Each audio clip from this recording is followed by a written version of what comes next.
Good morning, Dr. Forbes. How are you today? I'm doing great. How are you today? I'm doing awesome. We're here to talk about a really important topic for parents, so I want to get started. We're talking about RSV.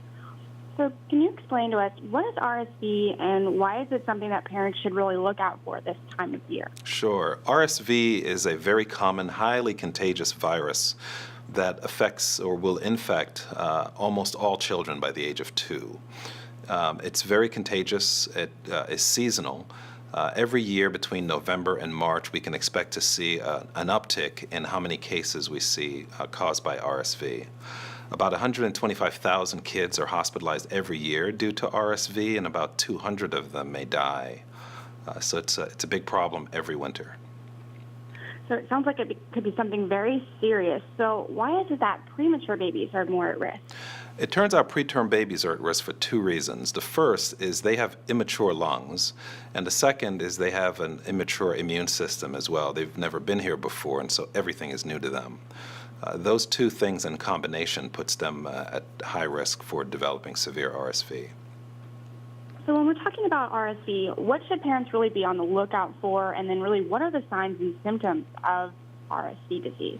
That's a great question. It turns out that RSV starts out just like a regular cold, so the baby may sneeze or cough occasionally.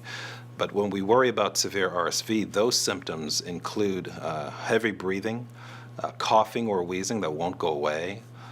They may have less eating because they don't have any energy, and they may develop a blue tinge around their fingers or around their lips. They may develop some flaring in how they breathe, sucking in their chest as they're breathing because it's getting harder and harder to breathe. If those symptoms develop, you should notify your pediatrician right away.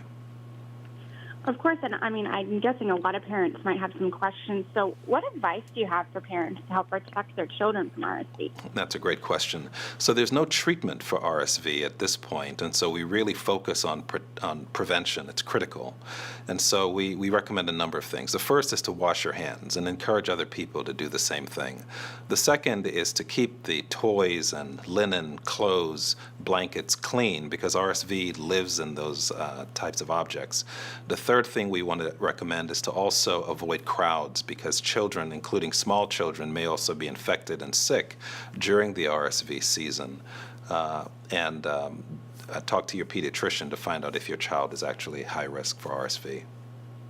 Those are some great tips. So are there any resources where we can go to get more information on RSV? Sure. In addition to talking to your pediatrician to find out if your baby is at high risk, the resource I'd recommend is rsvprotection.com. That's online, rsvprotection.com. More information there about RSV and on how to protect your baby throughout this entire RSV season. Well, Dr. Forbes, thank you so much for providing some wonderful tips for all the parents out there, and thank you for joining me. Sure, it's been my pleasure.